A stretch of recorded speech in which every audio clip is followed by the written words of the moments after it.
গ্রামে বাবা ধর্মরাজের রাত গাজন, তার কারণেই দেখতে পাচ্ছ একটা কি সুন্দর আমপল্লব দিয়ে গেট করেছে।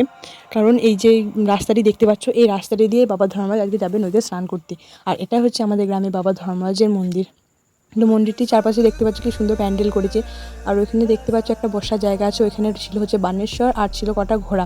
এই যে ঘোড়াগুলি দেখতে পাচ্ছ, এই ঘোড়াগুলি যারা মানসিক করেন তো তারা রাত গাজনের দিন এই ঘোড়াগুলি দেয়।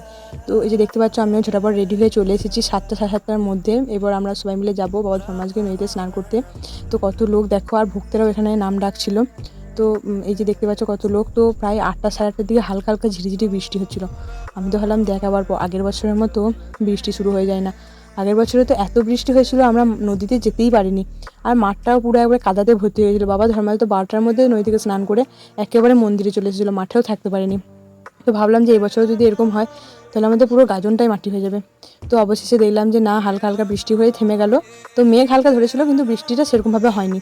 তো এখানে দেখতে পাচ্ছ ডালাই করে আকন্দ ফুলের মালা, বেল ফুলের মালাগুলো সব নিয়ে যাচ্ছিলো। কারণ যেহেতু নদীতে আজকে আমাদের পুজো হবে বাবা ধর্মরাজে, মানে স্নান করার পর বাবা ধর্মরাজে পুজো হয়ে একেবারে মাঠে বাবা ধর্মরাজকে নিয়ে যাবে। তো সেই কারণেই সব জিনিসগুলো এখানে সরঞ্জামগুলো লাগছিল।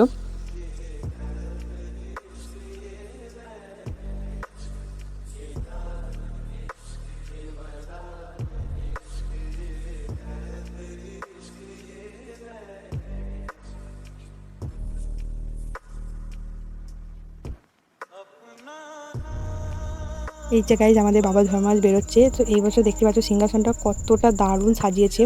তো এরপর দিয়াশি কান্দে বাবা ধর্মরাজকে দেওয়া হয়ে গেলে আমরা সবাই মিলে এখান থেকে বেরিয়ে আমরা একেবারে এক ছুটে আমরা যাব হচ্ছে নদীতে। তো আমরা সবাই যাই নদীতে, দারুণ মজা করি, প্রচুর এনজয় হয় এই দিনটার জন্য। আমরা মানে বিশেষ করে আমাদের গ্রামে প্রচুর লোক ওয়েট করে থাকি, মানে এই দিনটা আমাদের কাছে একটা খুবই স্পেশাল দিন। তো আমরা খুবই ওয়েট করে থাকি।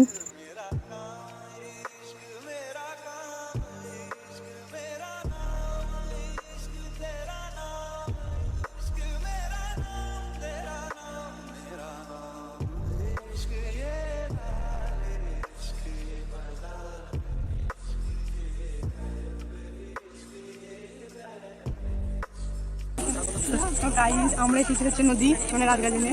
তো এরপর ঠাকুর একটু দূরে করবে, মানে বাবা ধর্মরাজে স্নান করবে। চলো তো গাইস এই যে দেখতেই পাচ্ছ বাবা ধর্মরাজকে নিয়ে আমরা নদীতে চলে এসেছি।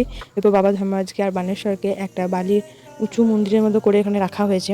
এরপর এখানে দেখতে পাচ্ছ কত ভক্তিগুলো, তারপর যারা এমনি উপোস করেছিল আরও অনেক লোক আমরা রয়েছি। তো এরপর স্নান করানো হয়ে যাওয়ার পর, তো স্নান করার ভিডিওটা করতে পারিনি কারণ ওইদিকে প্রচুর লোক ছিল, তারপর মানে আরও অনেক ভিড় হয়েছিল, তারপর অতটা অন্ধকারে বোঝাও যাচ্ছিল না। তো এইদিকে বানেশ্বর স্নান করে চলে এসেছে, আর ওইদিকে বাবা ধর্মরাজের স্নান হয়ে গেছে। তো বাবা ধর্মরাজ যখন স্নান করে তখন ওই যে ঝুঁইটা দেখতে পাচ্ছ, ওই ঝুঁইটার মধ্যে বাবা ধর্মরাজকে রেখে পড়ে ওই জলে যখন স্নান করে, সেই জল যখন সবারই মাথায় দেয়, গায়ে সত্যি বলছি সেই জিনিসটা একটা আলাদাই ফিলিংস। তো মানে একটা আলাদাই কেমন অনুভূতি হয়। তো স্নান করানো হয়ে যাওয়ার পর ওই যে ওখানে বাবা ধর্মরাজকে মুছে তারপর চন্দন দিয়ে ভালো করে সিংহাসনে রাখছে।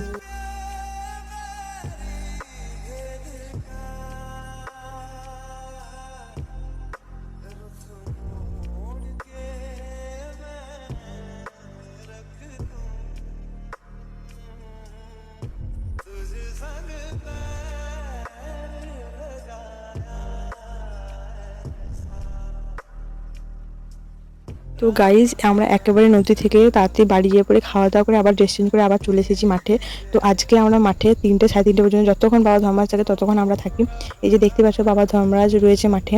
তো বাবা ধর্মরাজের কাছে এই যেখানে অষ্টাঙ্গ বান ফোড়ানো হচ্ছে, মানে 8টা বান এখানে ফোড়ানো হবে আগুন দিয়ে, সেইটারে বন্দোবস্ত করছিল। তো তারপরে ওইদিকে অষ্টাঙ্গ বান ফোড়ানো হয়ে যাওয়ার পর আমরা চলে এসেছিলাম মেলাতে কিছু জিনিস কিনবো বলে। তো অনেকই মেলা বসেছিল। তো আমাদের জানো তো এখানে না বান ফোড়া হয়, মানে বান ফোড়ায় অনেক লোক বান ফোড়ায়, যেগুলো সকালে দেখা যায়। কিন্তু ভাগ্যবশত আমি কোনো ভিডিও করতে, মানে আমি সাড়ে 3টে বাড়ি, সাড়ে 3টে নয় 4টে সাড়ে 4টে বাড়ি গেছি। বাড়িতে যে এমন ঘুমিয়েছি আমি বান ফোড়া সকালে দেখতে আসতে পারিনি। আর এদিকে দেখতে পাচ্ছি আমার মা সংসারের জিনিস কিনতেই ব্যস্ত। মাদের সঙ্গে মেলা গেলে একটাই ঝামেলা, নিজের মতো জিনিস তুমি কিনতে পারবে না, ওই তোমাকে কাপ প্লেট বাটি ওইসবই কিনতে হবে। তারপরে আমরা বাড়ি চলে এসেছিলাম, আরও অনেক পুজো হয়েছিল তো সেগুলো ভিডিও করা হয়নি।